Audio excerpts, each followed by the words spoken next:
ha saludado, quien no se los ha presentado, nuestros hermanos de Bolívar nos acompañan, ojalá todos pudieran venir, pero hay una comisión que viene en representación y yo le doy gracias a Dios por ellos. Les pido, mi hermano le pido permiso para contar lo que voy a contar sobre su matrimonio. Pronto se van a casar, les pido a ustedes como iglesia que estemos orando por ellos. Ella vino muy contenta mostrando su anillo porque él ya le dio su anillo de compromiso.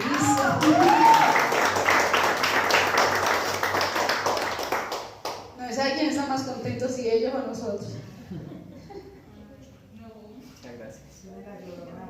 Tengo la llorona. Sí, es que el Señor es bueno. El Señor es bueno, pero nosotros no lo vemos. Eso es lo triste. Que vivimos la vida como dice mi esposo, en piloto automático.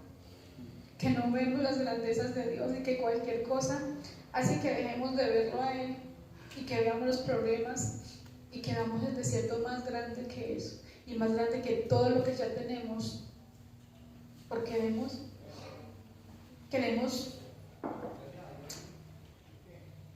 tantas cosas que queremos y no tenemos, y eso se nos vuelve en un Dios y dejamos de ver lo que ya nos ha dado por estar mirando lo que en algún momento de pronto no lo vamos a tener porque de pronto no es voluntad de Él.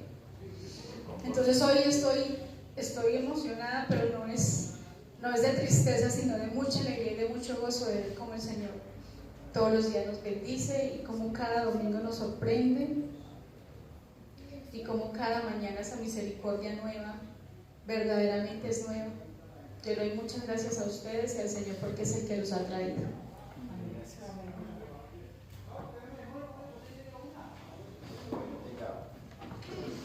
Buenos días, Dios los bendiga. Amén. Qué alegría tenerlos por acá, como decía mi esposa. Hemos sido bendecidos por la presencia de hermanos que hace tiempo no veíamos. Nuestro hermanito está viviendo en Barcelona. Aquí regresa a visitar a su amado hijo, que es un ejemplo de vida. El hermanito Ariel con su hijito ha dado la buena batalla. Como hace nuestro padre, no se cansa con nosotros. Dice que el hermanito Ariel daría su vida por su hijito. Y el Señor también dio su vida por nosotros, porque decía mi esposa, somos muy desagradecidos porque Dios nos ha entregado a su único hijo. Y a veces, como seres humanos, sujetos a pasiones y emociones, las circunstancias de la vida nos gobiernan, sin entender de que Dios está gobernando las circunstancias de la vida para su gloria y para nuestra perfección en Cristo. Y por eso Santiago dice, gócense, alégrense cuando se encuentren diversas pruebas, porque la prueba de tu fe produce paciencia. Es un fruto del Espíritu. Es difícil esperar.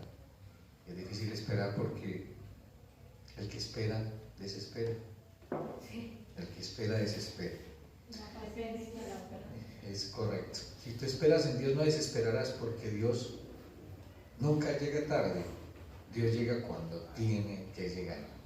Hoy regresamos después de 7 meses de haber abandonado a Marcos. Regresamos al Evangelio de Marcos. Estamos estudiando a Marcos de una manera sistemática, expositivamente. Habíamos predicado el capítulo 1, habíamos arrancado en el capítulo 2. Como muchos no estaban, cuando arrancamos la serie, yo me voy a tomar 10 minutos para introducirnos de nuevo a Marcos. Hemos venido estudiando a Marcos y Dios nos ha enseñado claramente de que Él es Dios. Yo quiero que vayamos a Marcos capítulo 1. Marcos capítulo 1. Para que ustedes sepan, Juan Marcos se parece a muchos de nosotros. Por eso es que el Señor escogió a hombres imperfectos como nosotros para mostrar su perfección, para mostrar su gloria, que no éramos nosotros sino Él en nosotros. El Evangelio de Marcos es el primer evangelio escrito. Cronológicamente fue el primer evangelio. En nuestra Biblia está como el segundo evangelio. Marcos, en sus primeros años de su fe, era inconstante, como muchos de nosotros. Arrancó con una fuerza impresionante ministerialmente, los viajes misioneros de Pablo y Bernabé. Marcos tuvo una madre muy piadosa, en la casa de Juan Marcos pasó el día de Pentecostés. Se dice que la mamá de Juan Marcos era una mujer que vivía muy pendiente del ministerio de Jesús, le ayudaba económicamente.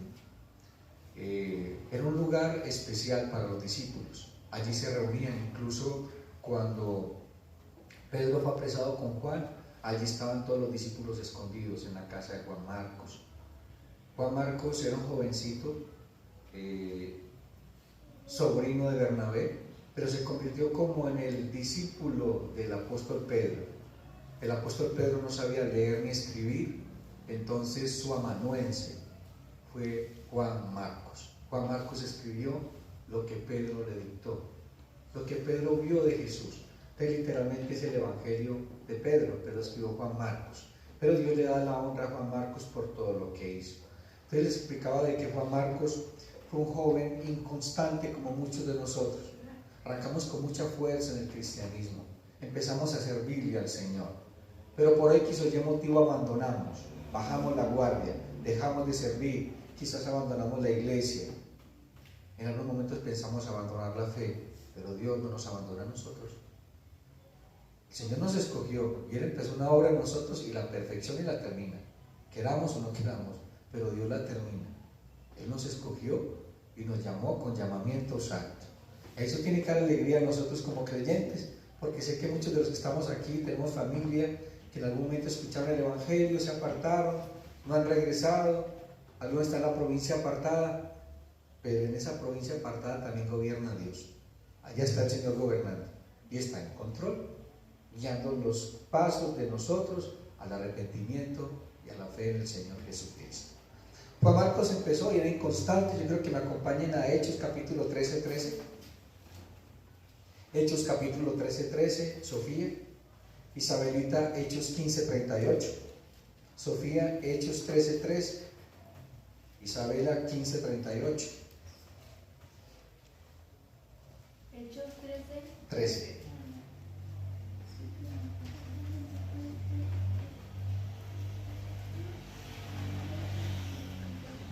Pablo y Bernabé en Antioquía de Pisidia.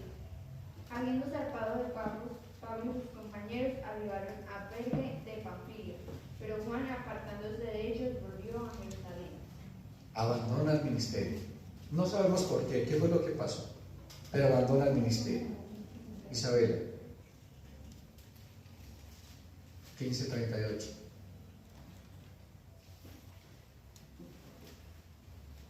Pero Pablo no estuvo de acuerdo porque Juan se había separado de ellos en Panfilia y no había trabajado con ellos. Iban a volver a regresar otra vez a misionero. Bernabé, como era el tío de Marcos, le dije, llevémoslo. Y Pablo dijo, no señor, abandonó el ministerio, se queda, con nosotros no camina más. Hubo un gran desacuerdo entre los dos y se dividieron. Bernabé se fue con Marcos y Pablo tomó a Timoteo y a Tito y se van. No se vuelven a encontrar. Uno cree que hasta ahí llega la historia. Hasta ahí llega la historia cuando uno piensa como hombre. Pero Dios, los pensamientos de Dios son otros pensamientos y sus caminos otros caminos. Dios tenía que usar ese distanciamiento de Juan Marcos para moldear el carácter en él. El apóstol Pablo está a punto de morir, todos lo han abandonado, está solo y está escribiendo la carta a Timoteo, a su hijo espiritual. María José, ayúdame con 2 Timoteo 4:11.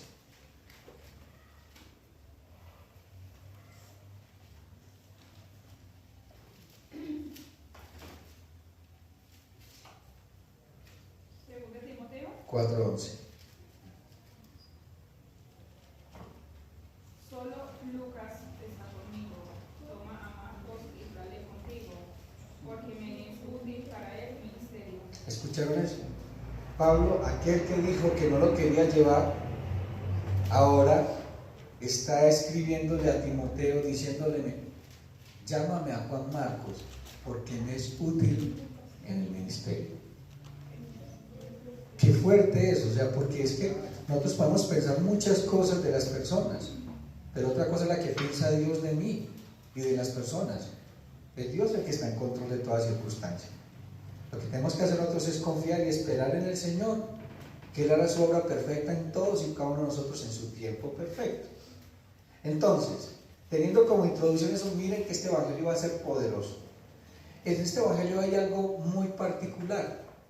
Se usa 11 veces la palabra a continuación o inmediatamente y después. O sea, el evangelio de Marcos es muy dinámico. O sea, Jesús no se quedaba quieto. Él sabía que tenía 3 años y en 3 años tenía que cumplir su ministerio. Él no perdió el tiempo. Jesús usó el tiempo para la gloria de Dios. Nosotros no estamos usando bien el tiempo para la gloria de Dios. Estamos afanados y preocupados en muchas cosas que no tienen nada que ver con nuestro camino al cielo. El Señor dice: buscad primero el reino de su justicia y las demás cosas vendrán por añadidura. Pero estamos buscando las añadiduras, por eso nos hemos extraviado el reino de Dios y su justicia. Y nos hemos venido extraviando poco a poco y deslizando poco a poco. Y viendo las circunstancias y queriendo tener una vida feliz y que no pase nada y que haya abundancia y prosperidad en la casa y que todos estemos sanos y que haya platica en el banco, que tengamos trabajo, que nadie esté enfermo y entonces soy un muy buen cristiano y adoro el nombre del Señor. Pero si eso no pasa. Por eso cuando yo busque el reino de Dios y su justicia, esas añadiduras serán algo más. Porque es más grande y más poderoso saber de que Dios es mi Dios y que me ha salvado y que me ha llamado con llamamiento santo y que ha perdonado mis pecados y que me ha librado del fuego y de la ira venidera y que mi corazón y mi vida está en sus manos. Por eso Jesús dice: en el mundo tendréis aflicción, pero confiad, yo he vencido al mundo. ¿Y qué es lo que vence el mundo? La fe en el Señor Jesucristo. Eso tiene que causarle gozo al creyente. Realmente tiene que haber una alegría, un regocijo en nosotros en el saber de que Dios es mi Padre. Y ahorita cantamos que es poderoso, que es soberano, que es absoluto Rey, Señor de lo creado, visible e invisible. Si yo confío en mi Dios de esa magnitud, ¿cómo yo voy a ver los problemas y las circunstancias? En sus manos, y en su tiempo perfecto hará lo que Él mejor sabe hacer. Cambiar lo imposible, volverlo posible. A Dios le encanta sorprendernos. Mi esposa contaba un testimonio ayer en la vigilia, el día viernes, de una mujer que estaba embarazada y al tener 23 semanas de embarazo empieza a sangrar. Se viene su bebecito. Eran una familia creyente y empezaron a orar porque era difícil de que su hijo sobreviviera. La tuvieron 8 días más en el hospital aplicándole esteroides para madurar los pulmones del bebé y pudiera respirar si naciera. El niño nace a las 23 semanas, 5 días. Imposible para los médicos que pudiera sobrevivir. ¿Pero acaso habrá algo imposible para Dios? ¿Acaso habrá algo imposible para Dios? No, nada, nada. El niño nace a las 23 semanas, 5 días y nació respirando. Y cuenta la historia de que cuando el niño nació orinó al doctor. Y empieza la historia del niño en el hospital 4 meses, en incubadora. Y el niño empieza a crecer. Y la oración del papá y la mamá era: Señor, que se haga tu voluntad y que tu nombre sea conocido en ese hospital. Que tu nombre sea conocido, que sepan de que hay un Dios todopoderoso y que es el único que tiene la última palabra. Y el niño salió como cualquier otro niño y los médicos asombrados de ver un milagro tan grande. El Señor es obrador de milagros. En el Evangelio de Marcos hay 14 milagros. Hay 14 milagros impactantes. Tuvimos la oportunidad de tener al pastor David Miller hace 20 días, les envía muchos saludos, enseñando un taller viendo a Jesús que siempre miró con compasión y con misericordia nuestro dolor. Dice que miró y lloró, vio a Israel como ¿qué? Como ovejas sin pastor. Y Él es nuestro pastor. Él es nuestro pastor, nos compró. Nosotros seguimos la voz del pastor. Y ahora en la oscuridad, si escuchamos su voz, vamos a ver el camino. Pero no veamos la oscuridad de lo que estamos viendo, pero la oscuridad, no su voz. No veamos más la oscuridad. Escuchemos su voz en medio de la oscuridad. Por eso el salmista decía, aunque ande en valle de sombras y muerte, no temeré mal alguno. ¿Por qué? Porque tú estarás conmigo. Ese es nuestro Dios. El tema principal del Evangelio de Marcos es el Cristo, el siervo incansable de Dios y el siervo incansable de los hombres. Él dijo, yo no vine a ser servido, sino que vine a servir y a dar mi vida en rescate por muchos. Ese es el tema central del Evangelio de Marcos. El siervo incansable de Dios y de los hombres. ¿Algún día el Señor se cansará con nosotros? No, porque su amor es eterno. Y en esto consiste el amor, no que nos haya amado, no que lo hayamos amado nosotros primero, sino que Él nos amó a nosotros primero. Dios tiene un atributo que se llama la inmutabilidad de Dios. Dios no cambia, Dios sigue siendo Dios ayer, hoy y siempre. Y ese amor que no cambia de Dios, sí me cambia a mí. Sí me muestra su perfecto amor y cuán grande es su perfección y cuán imposible es en nuestras fuerzas poder agradarle a Dios, poder cumplir sus mandamientos. Para eso envía el Señor Jesucristo, que obedece perfectamente la ley de Dios y se pone en sacrificio por nosotros. Y cada vez que tú y yo oramos, ¿a quién ve el Señor? ¿A quién ve Dios? Al Señor de rodillas, intercediendo por una necesidad. Ese es nuestro Dios. Ese es nuestro único y sabio Dios, nuestro Salvador.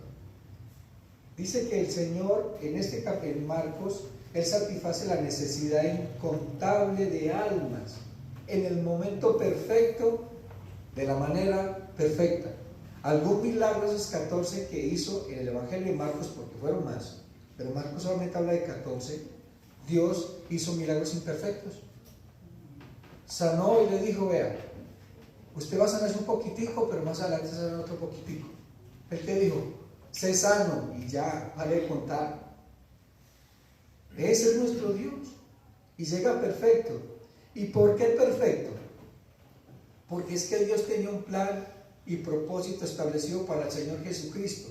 Por eso Juan Marcos, y empecemos a leer capítulo 1, principio del Evangelio de Jesucristo, Hijo de Dios, como está escrito en Isaías el profeta: he aquí yo envío mi mensajero delante de tu faz, el cual preparará tu camino delante de ti. Voz del que clama en el desierto, preparar el camino del Señor, enderezar sus sendas. Empecemos desde aquí. ¿Por qué el Evangelio de Marcos arranca en el pasado?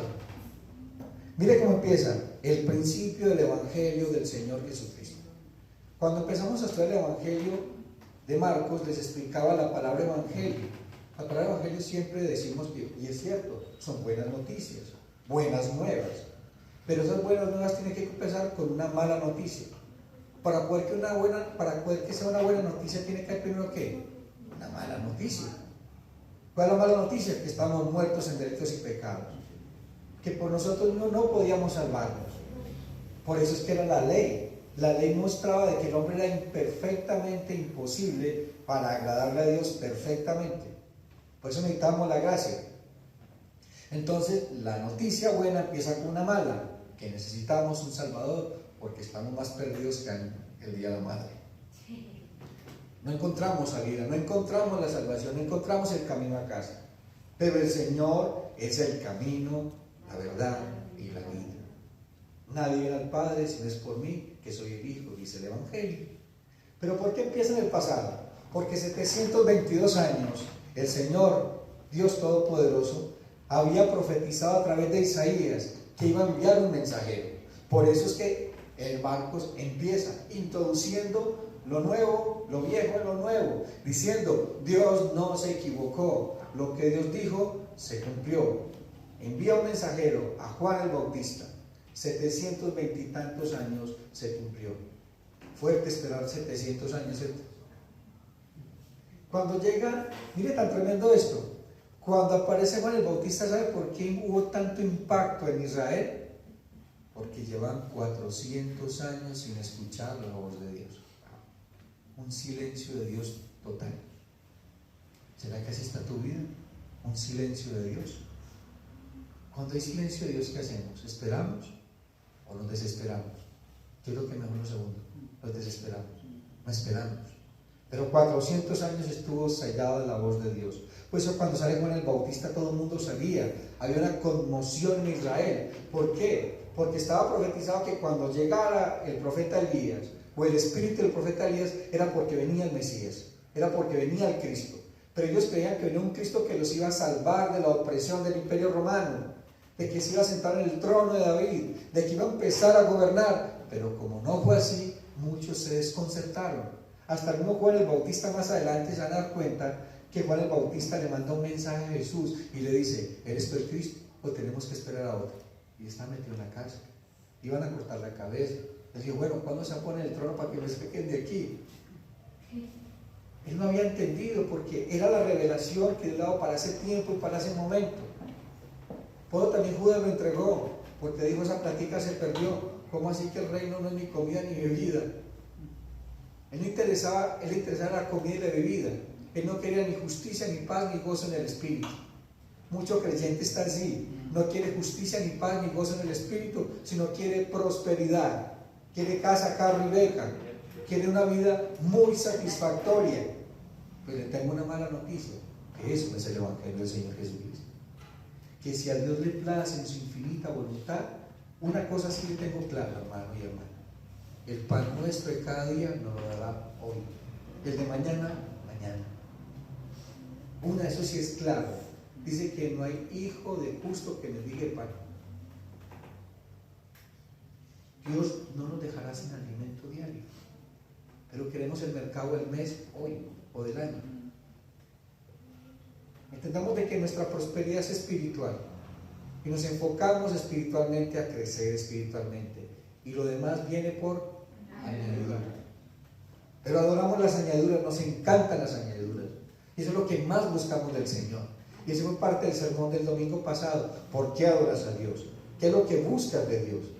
¿Por qué vienes a la iglesia? ¿Por qué lees la Biblia? ¿Por qué oras? ¿Buscando una bendición? ¿Buscando impresionar a Dios? ¿Buscando mostrar a los otros que eres bueno? ¿Buscando la gloria de Dios y su misericordia? ¿Buscando el reino de los cielos, que es justicia y paz y gozo en el Espíritu? Entonces dice que aparece Juan el Bautista. Empieza a proclamar de que el tiempo se ha cumplido. Arrepiéntanse, porque el reino de los cielos se ha acercado. El Dios eterno dejó su trono, dejó su morada y se humilla. Y se pone en la posición de hombre, y posición de hombre de siervo, y siervo hasta la cruz, hasta la muerte. Está en Filipenses. Aquí está nuestro rey, el rey que se hace siervo para dar su vida de rescate por muchos. Eso es lo que está mostrando Jesucristo en el Evangelio de Marcos. El uso frecuente de Marcos, y seguimos leyendo: bautizaba a Juan en el desierto y predicaba el bautismo de arrepentimiento para perdón de pecados. Y salían a él de toda la provincia de Judea y todos los de Jerusalén, y eran bautizados por él en el río Jordán, confesando sus pecados. Mire cómo era la conmoción. Salían de todas partes, no era uno ni dos, eran multitudes que salían a ser bautizados. ¿Por qué bautizaban con agua? Era una simbología de que necesitaban ser limpios. Por eso es que a Juan el Bautista lo sorprendió tanto cuando Jesús se acerca y le dice: bautíceme. Y Juan dice: venga, ¿cómo así que me bautice? No, bautíceme usted a mí. Y mire cómo Juan el Bautista se somete. Jesús le dice: es necesario que se cumpla toda la justicia. Era necesario. Jesús estaba identificando con los pecadores. Usted se imagina a Jesús haciendo cola, porque yo creo que había mucha cola, gente esperando para ser bautizado. Mire que había mucha gente. Imagínese a Jesús detrás de una prostituta, detrás de un publicano, detrás de un ladrón, esperando para ser bautizado.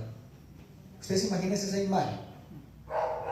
El Rey de Reyes, Señor de Señores, Creador de lo invisible y visible, haciendo cola para que lo bautice un hombre. El Señor se identifica con nuestro dolor. Él se identifica con lo que tú estás sufriendo porque sabe que el pecado ha destruido la vida del hombre.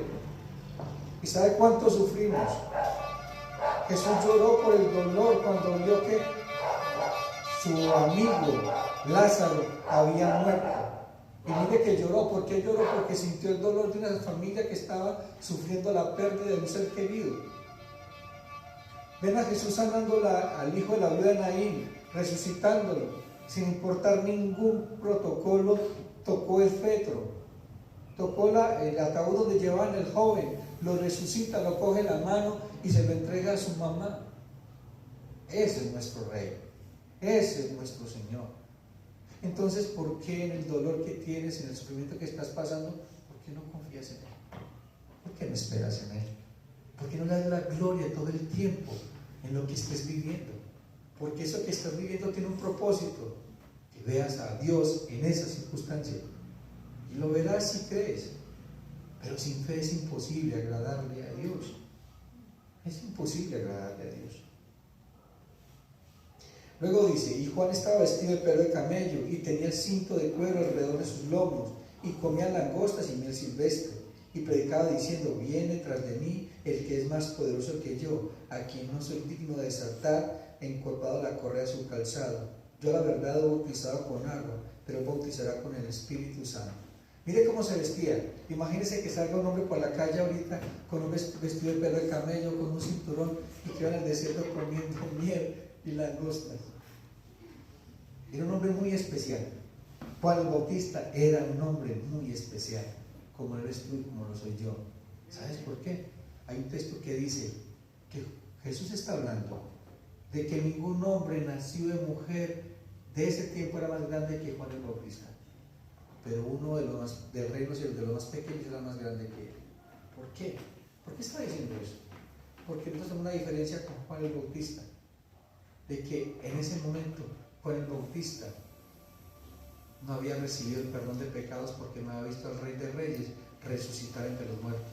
Predicó de él, lo vio en el Antiguo Testamento y lo vio en el Nuevo Testamento, pero no lo ve como nosotros lo vemos. Nosotros hemos nacido de nuevo. Juan el Bautista no había nacido de nuevo. Él necesitaba un Salvador. Nosotros necesitamos un Salvador y nos salvó. Y esa salvación es perfecta y eterna, no de momentos. La salvación no se pierde, es un don de Dios, es un regalo de Dios y no se lo va a quitar, ni se lo dejará quitar de nadie. Nada ni nadie nos podrá separar del amor de Dios que es en Cristo Jesús. El bautismo de Jesús dice, y aconteció en aquellos días que Jesús vino de Nazaret, de Galilea, y fue bautizado por Juan en el Jordán.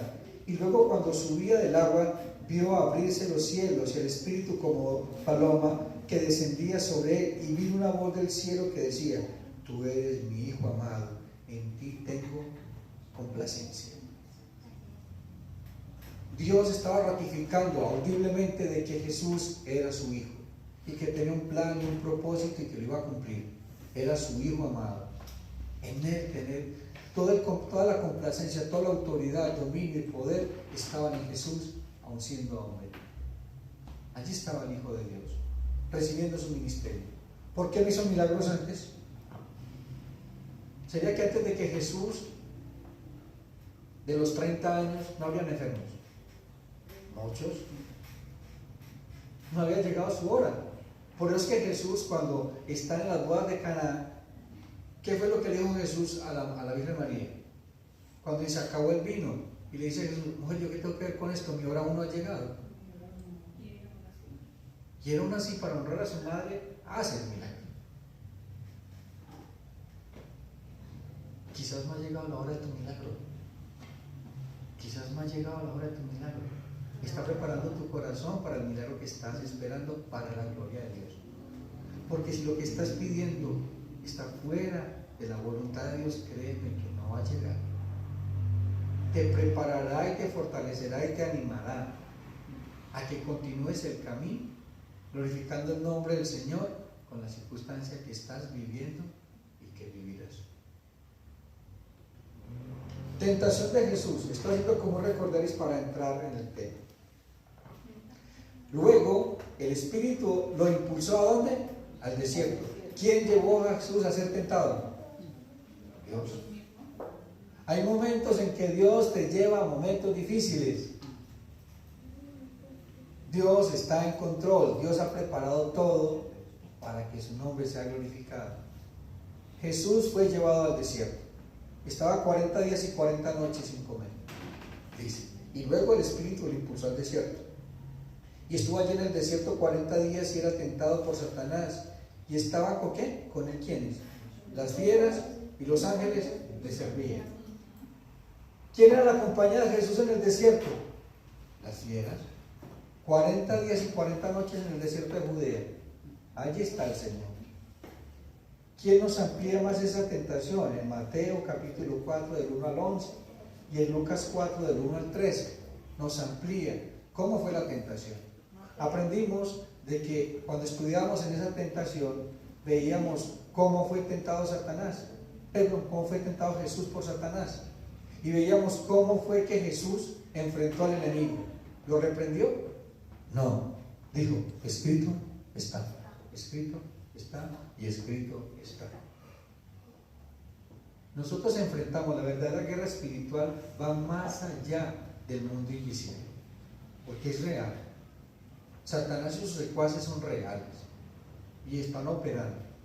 Pero una cosa les tengo claro: Dios está en control hasta el mismísimo día. Dios gobierna. Y en una de esas tentaciones que le dice Jesús a Satanás: al Señor tu Dios no tentarás, y Él solo servirás. Tremendo eso, ¿cierto? Ver el poder de Dios por encima de eso. Y a veces nosotros pensamos que Satanás es más poderoso que Dios. No, pero eso es lo que quiere mostrarnos, de que Él es más poderoso y que puede doblegarnos y que puede hacer que nuestra fe flaquee. Puede tentarnos, pero no puede robarnos nuestra fe, porque es allí donde el apóstol Pablo dijo: he peleado ¿qué? La buena batalla de la fe. Estás peleando la buena batalla de la fe. El enemigo quiere robarte la fe todos los días. El enemigo quiere robarte la confianza y la fidelidad que hay en tu corazón de Dios.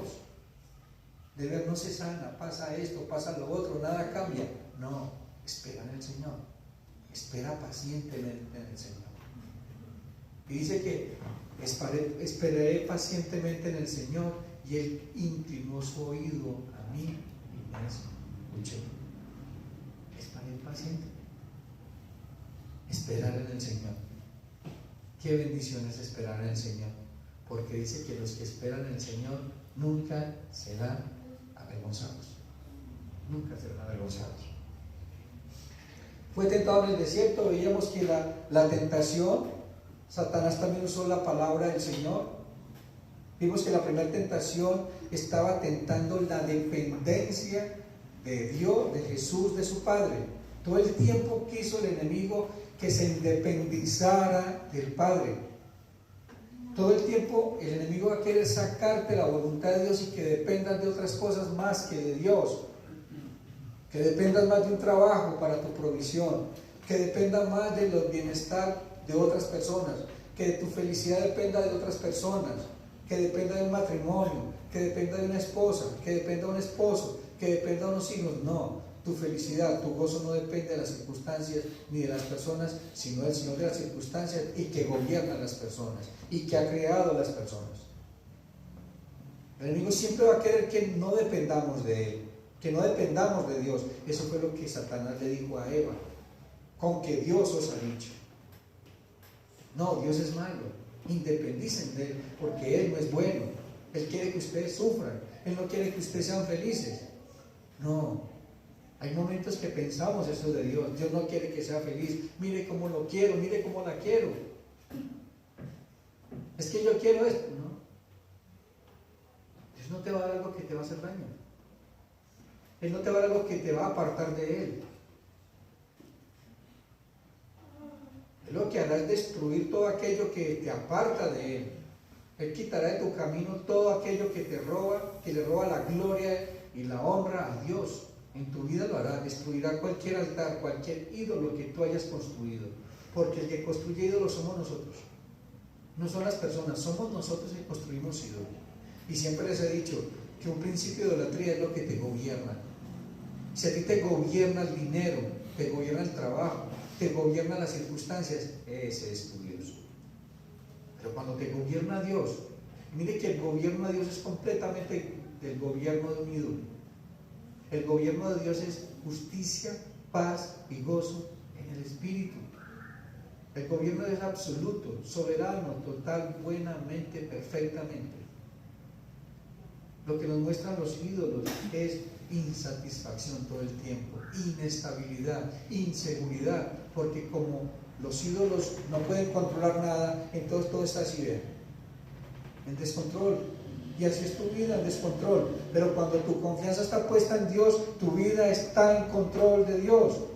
Y por eso dice el apóstol en Filipenses: regocijaos, regocijaos, siempre, siempre regocijaos en el Señor. En Filipenses capítulo 4, versículos 5 y 6 dice: por nada estéis afanosos, sean conocidas todas tus peticiones con toda oración y ruego, y la paz de Dios, que sobrepasa tu entendimiento, guardará tu mente y tu corazón en Cristo Jesús. En Cristo Jesús. Jesús principia su ministerio. En el 14 dice: después de que Juan fue encarcelado, Jesús vino a Galilea, predicando el evangelio del reino de Dios, diciendo: el tiempo se ha cumplido y el reino de Dios se ha acercado, arrepentíos y creed en el evangelio. Jesús se había ido de Galilea, se había ido al norte, allí estaba haciendo milagros, mientras que Juan el Bautista estaba predicando, Jesús también estaba predicando en otro lugar, estaba haciendo cosas. Él no se detuvo. Cuando escuchó de que Juan el Bautista estaba encarcelado, regresa. El centro de operaciones de Jesús fue Galilea. Allí hizo muchos milagros, pero tristemente hizo tantos milagros que la gente no se arrepintió. Porque los milagros no te hacen arrepentir. Los milagros no te hacen arrepentir. Lo único que te hace arrepentir es la predicación del evangelio. Porque es el único medio dado para que los hombres sean salvos. Ningún milagro te hará arrepentir. Ningún milagro, así se levante un muerto de los muertos, o alguien que regrese de allá y te cuente cómo es. Ni así, ni así. Porque es que el evangelio es el poder de Dios para salvación de todo aquel que cree. Por eso las iglesias reformadas centran su estructura bíblica es en la Biblia, en la predicación expositiva de la palabra de Dios. No hay manifestación de señales y prodigios. Si a Dios le place hacerlo, lo hará. Dios puede hacer milagros aquí donde estamos. Si a Él le place sanarte en este momento, lo hará. Es Dios. Es Dios. Pero eso no va a representar que cuando te haga un milagro, los demás van a creer y se van a arrepentir. ¿No? Es para mostrar su poder y su gloria, que Él está en control. Pero realmente el milagro más grande que hace arrepentir el hombre es la resurrección de Jesucristo entre los muertos y la predicación de su evangelio. El tiempo se ha cumplido. Mire que Dios tiene un tiempo para todo. Pregunto, ¿será que Dios dirá, tal vez, quizás, no, mañana, tal vez? No. Cuando dice, se ha cumplido, se cumplió. Su tiempo no es mi tiempo. Pero desafortunadamente nos queremos de que su tiempo sea mi tiempo. Y que sea mi tiempo como yo quiero, cuando yo quiero, donde yo quiero. Eso somos nosotros. Pero Dios tiene un tiempo perfecto para ayudarnos. Para venir a nuestro pronto auxilio. Para mostrar su gloria. Eso lo hace nuestro Dios. Jesús llama a 4 pescadores, que eran pecadores. Cierto que sí, los eran pecadores, pero también eran pescadores.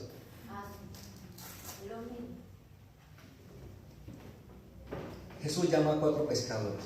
Andando junto al mar de Galilea, vio a Simón y Andrés, su hermano, que echaban la red en el mar, porque eran pescadores. Y les dijo Jesús: venid en pos de mí, y haré que seáis pescadores de hombres. Y dejando luego sus redes, le siguieron.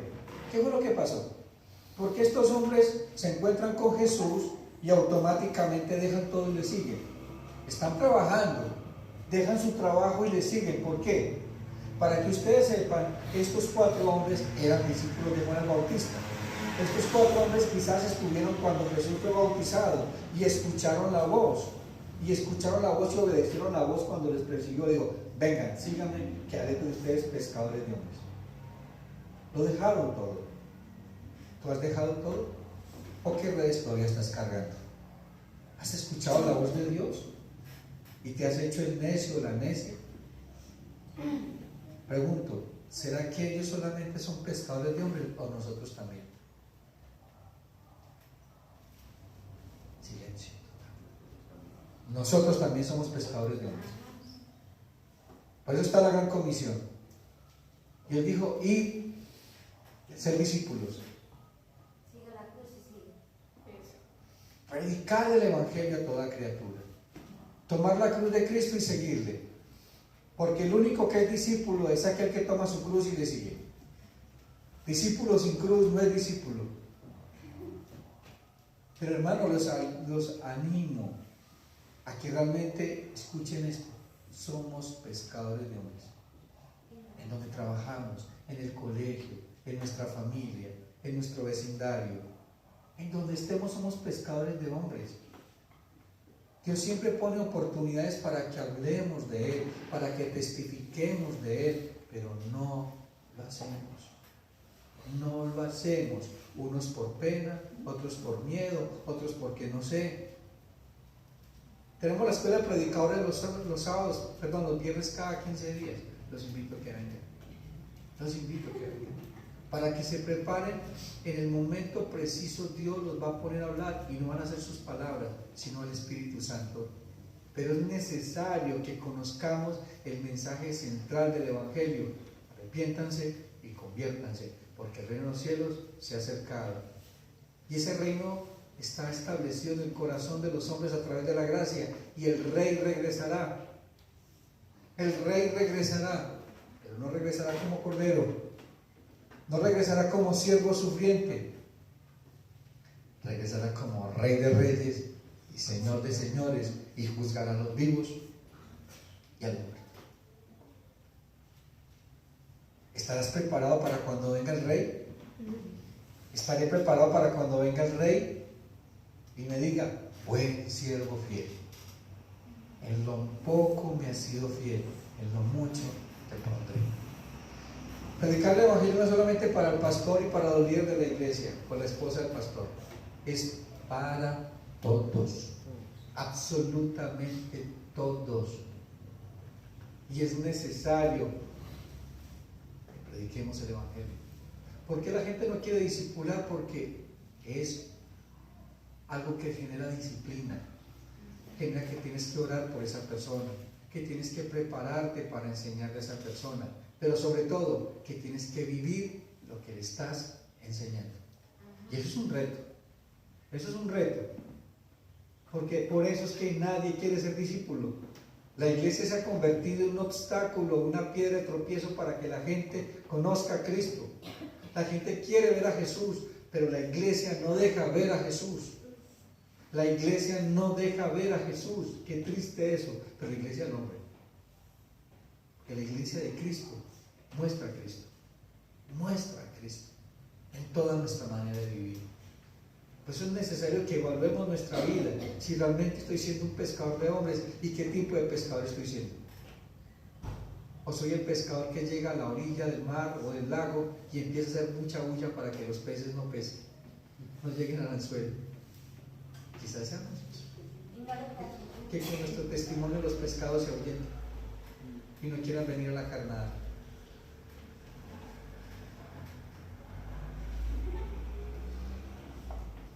Andando junto al mar de Galilea, vio a Simón y a Andrés, su hermano, que echaba la red en el mar, porque eran pescadores. Les dijo, venid en pos de mí y haré que seáis pescadores de hombres. Y dejando luego sus redes, le siguieron. Pasando de allí un poco más adelante, vio a Jacobo, hijo de Zebedeo, y a Juan, hermano también de ellos, en la barca, que remendaban las redes. Y luego los llamó, y dejando a su padre Zebedeo en la barca, con los jornaleros, le siguieron. Nos encontramos con el primer milagro de Jesús. el hombre que tenía el espíritu inmundo. Qué fuerte esto. ¿Por qué el primer milagro es un hombre endemoniado? ¿Por qué el primer milagro es un hombre endemoniado? Es muy claro que cuando llegó la luz se manifestó todas las tinieblas.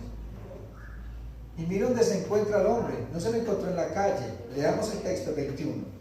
Y entraron en Cafarnaúm en los días de reposo, entrando a la sinagoga enseñaba, y se admiraban de su doctrina, porque les enseñaba como quien tiene autoridad, no como los escribas. ¿Qué diferencia había entre Jesús y los escribas? Que los escribas decían, pero no hacían. Jesús era el verbo hecho carne, era la palabra hecha carne. Jesús decía, no mientan, y él no mentía. Amen a su prójimo, y él amaba a su prójimo. Jesús decía, perdona a su enemigo, y él perdonaba a sus enemigos. Pero los escribas no. Los escribas enseñaban para mostrarle a los demás de que ellos eran muy buenos, que la gente era muy mala y que los únicos buenos eran ellos, pero eran hipócritas. ¿Sabe por qué llama la palabra hipócrita? ¿Qué significaba hipócrita? Así le llamaban los actores en esa época. Y los actores usaban máscaras. Mire qué es fuerte eso. Muchos de nosotros nos ponemos máscaras de religiosidad, máscaras de falsa devoción a Dios, pretendiendo ser y decir lo que no soy. A veces somos como los escribas, podemos sabernos toda la Biblia, el Salmo 119 y recitarlo, pero no vi ni siquiera una tilde de él. Por eso es que la gente no quiere la iglesia, porque no ve la iglesia en nosotros. No se trata cuánto tú vengas a la iglesia, sino cuánto tú eres iglesia. No se trata cuánta Biblia tú conoces, sino cuánto conoces al Señor de la Biblia, y cuánto te sometes al Señor de la Biblia, y cuánto le obedeces, y cuánto le amas. Todos decimos amamos al Señor, pero no guardamos sus mandamientos.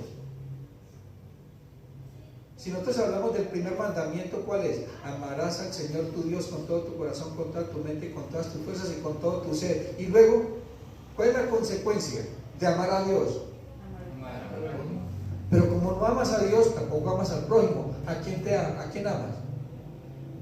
A este pechito, solamente a mí y nadie más que a mí. Nos amamos a nosotros mismos y queremos que Dios me haga muy feliz y que la gente me haga muy feliz, pero que yo no haga feliz a nadie. Todo para mí y todo para mí. Por eso es que es tan difícil entender un texto que es fuerte para muchos cuando se nos dice, todo aquel que me quiere seguir a mí, todo aquel que quiere seguirme, dice el Señor, si ama más a su papá, si ama más a su mamá, si ama más a sus hermanos, si ama más a su esposa y a sus hijos que a mí, no es digno de ser mi discípulo. ¿Por qué? Porque está amando de una manera equivocada. Pero cuando tú amas al Señor, primero a Él, segundo a Él y tercero a Él, cuando vas a amar a tu prójimo, lo amas como te amas a ti mismo. Mire cómo cambia la regla. Porque cuando tú amas con el amor del Señor, perdonas. Cuando amas con el amor del Señor, eres paciente. Cuando amas con el amor del Señor, todo lo sacrificas. Cuando amas con el amor del Señor, todo lo perdonas. Cuando amas con el amor del Señor, todo lo soportas. Cuando amas con el amor del Señor, no contabilizas el mal. Cuando amas con el amor del Señor, todo lo perdonas. Todo lo esperas. El amor es paciente, no es jactancioso, no se envanece, no busca lo suyo, no contabiliza el mal. Todo lo sacrifica, todo lo perdona. Si nosotros amáramos con ese amor, créanme, hermanos, que nuestro hogar sería un paraíso. Pero como nos amamos a nosotros primero, entonces mire, esos fariseos eran así. Entonces Jesús amaba, explicaba y enseñaba con autoridad. Pregunto, ¿será que cuando tú hagas eso y prediques la palabra del Señor en la casa, cómo te verán tus hijos? ¿Cómo te verá tu esposa? Como un siervo de Dios. Verán la autoridad que hay en ti. Verán que realmente has pasado tiempo con Dios. Verán que realmente has pasado tiempo con Jesús, que estás caminando con Jesús. En Juan capítulo 17 Jesús le dice en la oración pastoral, Padre, que ellos sean uno, que se amen los unos a los otros como uno, para que el mundo entienda y conozca que tú me has enviado. La única manera que el mundo, las personas afuera o en tu familia vean que tú estás andando con Jesús es que eres como Jesús.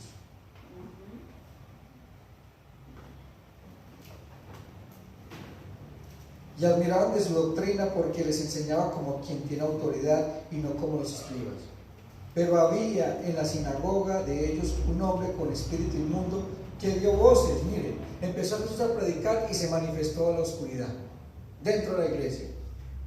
¿Cuánto tiempo llevaría ese hombre yendo a la iglesia y nunca se manifestaba lo que había en él? Y dice, y mire lo que dice, y diciendo, ¿qué tienes con nosotros, Jesús Nazareno? ¿Has venido para destruirnos? Sé quién eres, el Santo de Dios.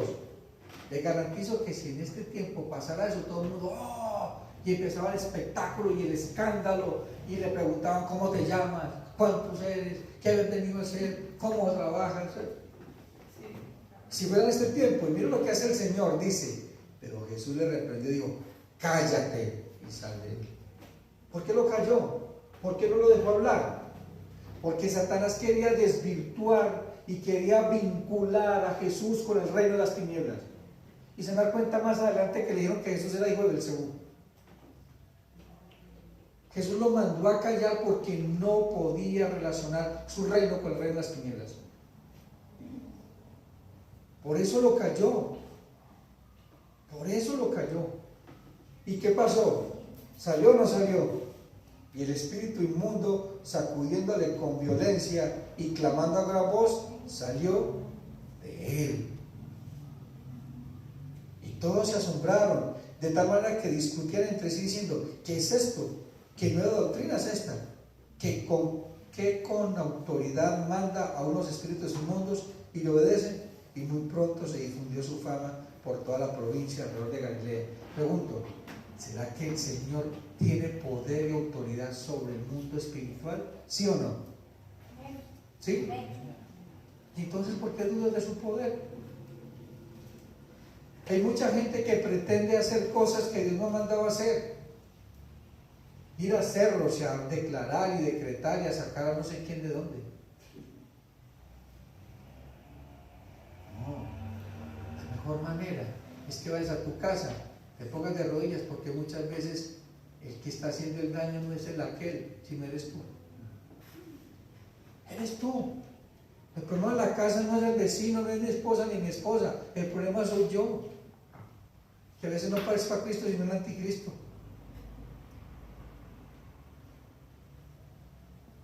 Una de las doctrinas que más daño ha hecho a la iglesia cristiana, la doctrina de la prosperidad, que tiene como base y fundamento la palabra profética, declare, decrete y confiese, y una guerra espiritual incorrecta, donde no han puesto nombres a los pecados con demonios, el demonio del adulterio, el demonio de la fornicación, el demonio de la mentira. Pero les tengo una noticia, que eso es mentira. Están echando la culpa al diablo a lo que no está haciendo. Culpa suya, porque dice que el corazón nace en ¿qué? A los deseos, ira, cela, contiendas, divisiones, fornicaciones, adulterios, homicidios, lascivias. ¿De dónde salen? Del corazón, porque no es lo que contamina que lo que entra, sino que lo que sale. El enemigo te va a tentar, pero le han puesto nombres a demonios para echarle la culpa y no, pues que reprenda el espíritu de tal, porque es que yo no fui, fue tal. El Espíritu me motivó, me hizo hacer tal cosa. No, no lo hizo. Usted fue la que obedeció. Usted va a gobernar por la circunstancia que está en tu corazón, en tu vida. Pero es necesario, hermanos, que realmente que con más diligencia prestemos atención a lo que hemos escuchado. Que realmente nuestro corazón realmente se deleite en el nombre del Señor. Que realmente nuestra vida sea total y absolutamente para Él. Todos se asombraron de tal manera que discutían entre sí diciendo, ¿qué es esto? ¿Qué nueva doctrina es esta? Que con autoridad manda a unos espíritus inmundos y le obedecen. Y muy pronto se difundió su fama por toda la provincia alrededor de Galilea. Ahorita llega otro milagro, sana la suegra. Cristo amaba a las suegras. Ama a tu suegra. Ama a tu suegra.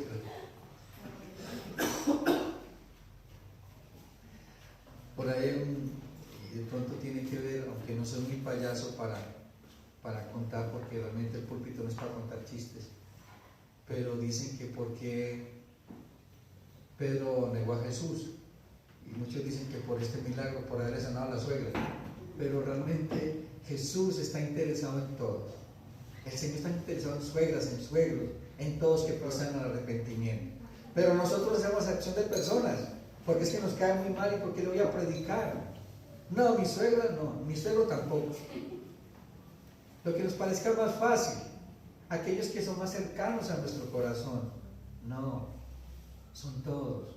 Hay que amarlos a todos, hay que servirles a todos, hay que predicar el evangelio a toda criatura. Y mucho más con aquellos que hemos tenido contrariedades, mucho más con aquellos que pronto nos han hecho daño, mucho más con aquellos que nos han hecho la vida difícil.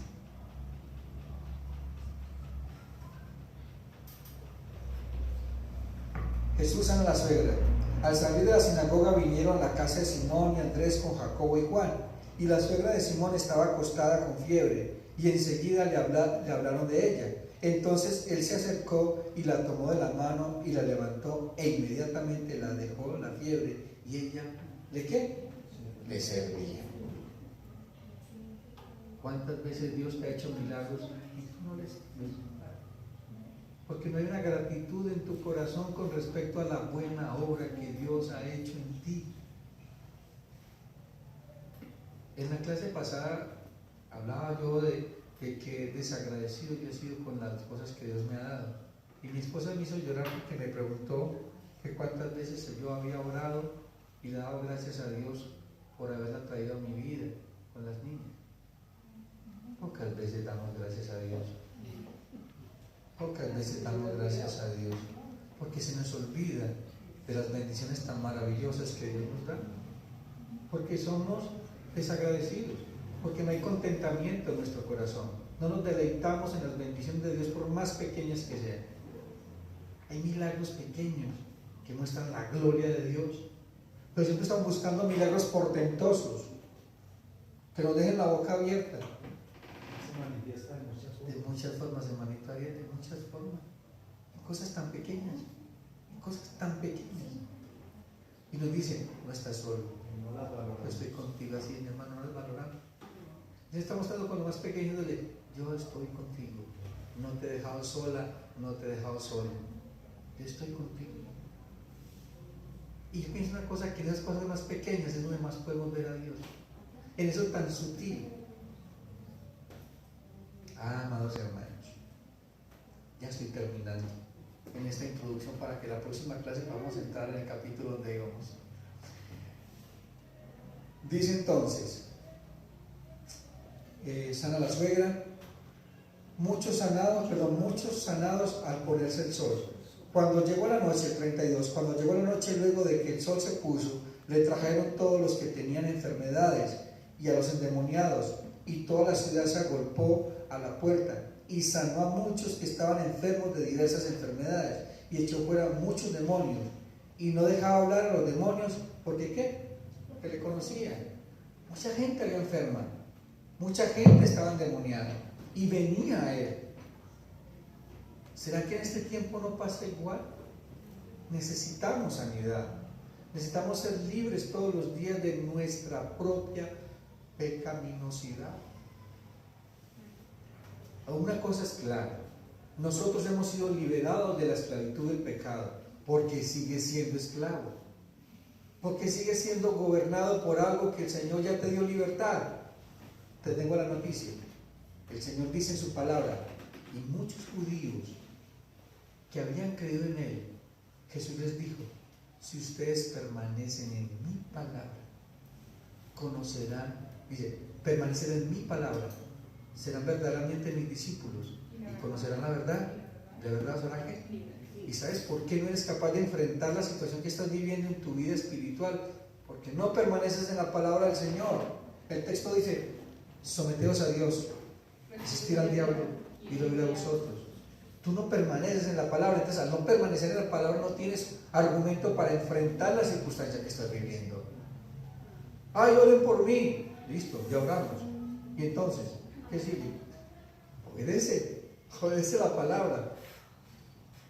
No importa cuánto tú ores por alguien. Si ese alguien no se somete a la palabra del Señor, va a ser imposible que tenga una transformación. Oremos para que la gente se arrepienta. Oremos para que el Señor tenga misericordia. Oramos para que Dios nos muestre cómo podemos actuar, con qué palabra podemos enfrentar la circunstancia que está viviendo. Porque la palabra del Señor es útil. ¿Para qué? Para enseñar, para redarguir, para instruir, para edificar. ¿Allá a dónde? A la estatura del varón perfecto. Ahí está la clave de la consejería. ¿Sabían, hermanos, que es la clave de la consejería? La palabra del Señor es útil para redarguir, para enseñar, para instruir, para exhortar, para animar. Para todo. Todo está aquí en la palabra del Señor. Pero no queremos someternos a la palabra del Señor. Entonces, mire lo importante que es, amados hermanos, que entendamos esta parte de nuestra vida.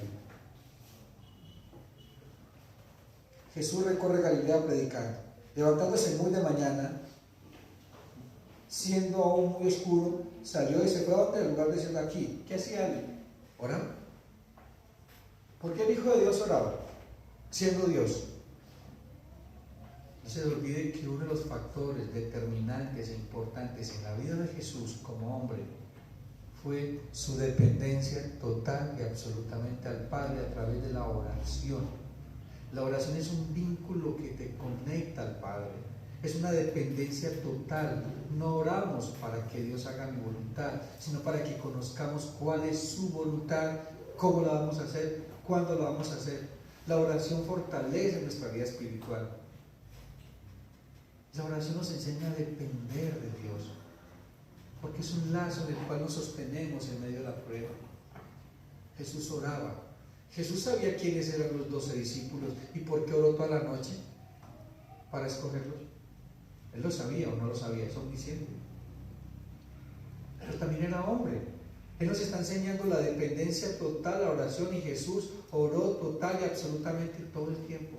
Todo el tiempo oraba. Y le buscó Simón y a los que con él estaban, y hallándole le dijeron: todos te buscan. Claro, todos buscaban un milagro. Todos buscaban ser sanos. Estaban buscando a Jesús por la razón equivocada. Jesús vino a hacer cosas más grandes que hacer milagros. Los milagros eran señales que respaldaban y ratificaban su ministerio, pero no eran el centro de su ministerio. Como ahora hablan de brigadas y noches de gloria donde hay milagros habidos y por haber, pero realmente no hay ningún milagro.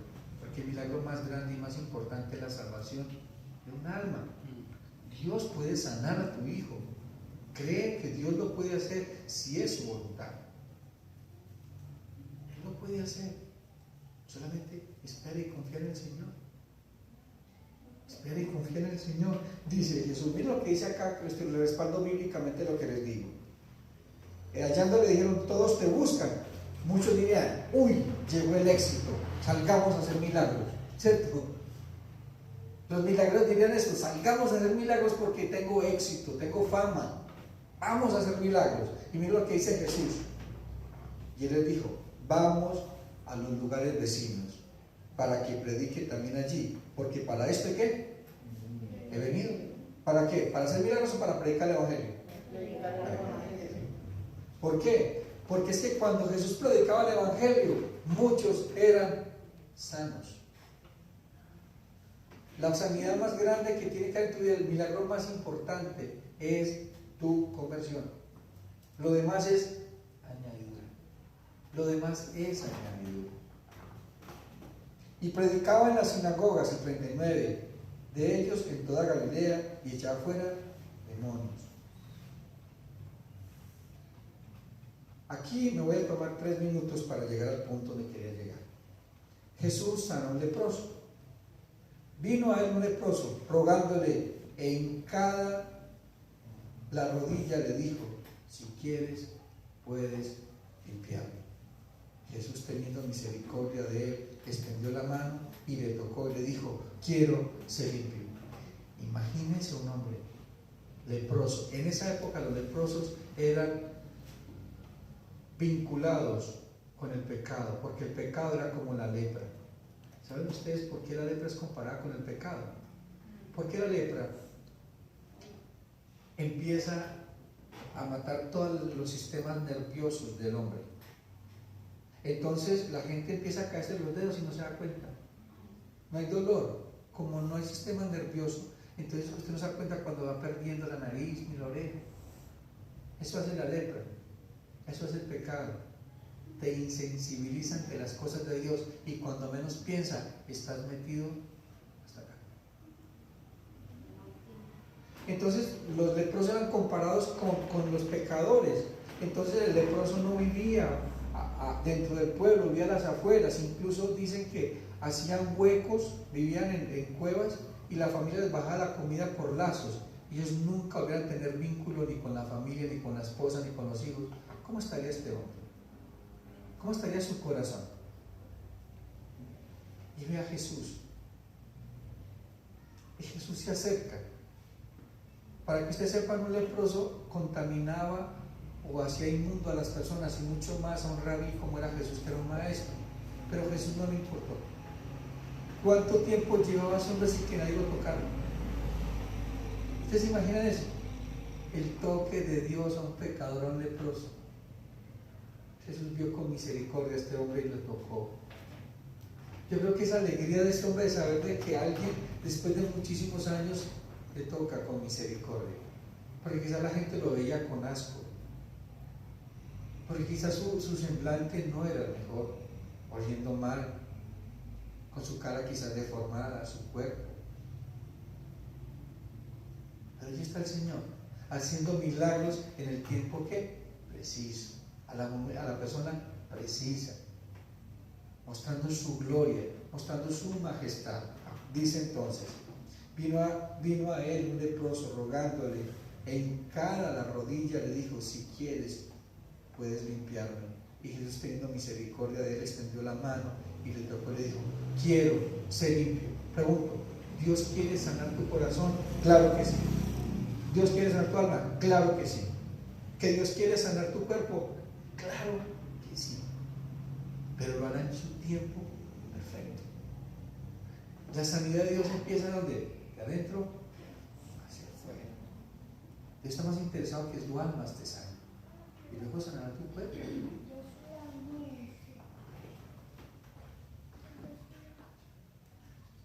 Entonces le encargó rigurosamente, así que él hubo hablado, al instante la lepra se fue de aquel y quedó limpio. Entonces le encargó rigurosamente y le despidió luego y le dijo: mira, no digas a nadie nada, sino ve y muéstrate al sacerdote y ofrece por tu purificación lo que Moisés mandó para el testimonio de ellos. Pero oído él, comenzó a publicar mucho y a divulgar el hecho, de manera que ya Jesús no podía entrar abiertamente en la ciudad, sino que quedaba fuera en los lugares desiertos y venían a él de todas partes. ¿Por qué no le obedeció? ¿Qué es lo que venía buscando este leproso? Un milagro que externo. Porque si realmente hubiese habido una conversión, le hubiera ¿qué? Obedecido. ¿Cuántas veces Dios te ha hecho milagros y sigues viviendo igual? Sigues viviendo igual. Necesitas un arrepentimiento genuino. Necesitas realmente un arrepentimiento genuino. El milagro más grande es que Dios sane tu alma, sane tu mente, tu corazón, tu espíritu y todo tu ser. Vamos a orar. Padre, quiero darte gracias en el nombre del Señor Jesucristo por tu bendita palabra, porque sé que tu palabra es viva y eficaz. Ayúdanos, Señor, a permanecer y a entender de que tu tiempo es perfecto, que tú nos guías, que tú nos enseñas el camino que debemos andar. Delante de ti están las necesidades de tu pueblo, delante de ti están mis hermanos y mis hermanas. Yo oro, Señor. Padre, yo sé que en la congregación hay enfermos, amado Padre. Yo te pido, amado Señor, que si es tu voluntad, pongas tu mano sanadora, amado Dios, y que se haga conforme a la fe de todos y cada uno de ellos, conforme también a tu voluntad. Ayúdanos en nuestra incredulidad. Señor, ayúdanos y danos más fe, que realmente podamos creer y confiar total y absolutamente en tu palabra, Señor. Delante de ti están los corazones heridos, delante de ti están las almas abatidas y angustiadas. Ayúdanos, Señor, a permanecer firmes, a correr con paciencia la carrera que tenemos por delante. Ayúdanos, Señor, a perseverar, a continuar esta carrera que tú has puesto delante de nosotros. Delante de ti, Señor, está el hermanito Ariel que nos acompaña con su hijito. Yo pongo en tus manos, Señor, sus necesidades, sus preocupaciones, sus aflicciones, sus necesidades económicas y espirituales, Señor. Delante de ti está tu hijito. Allí está tu hijo, Señor. Porque él está con su hijo aquí sentado, Señor, clamando, Señor, por una sanidad. Padre, yo oro para que tú hagas tu voluntad en la vida del niño, Señor. Que lo ayudes, Señor, que lo fortalezcas, que lo animes, que fortalezcas a la familia por la prueba que están pasando, Señor. Que siempre haya provisión, que no falte alimento en la mesa de estas familias ni ninguna familia de mis hermanos hoy aquí presente.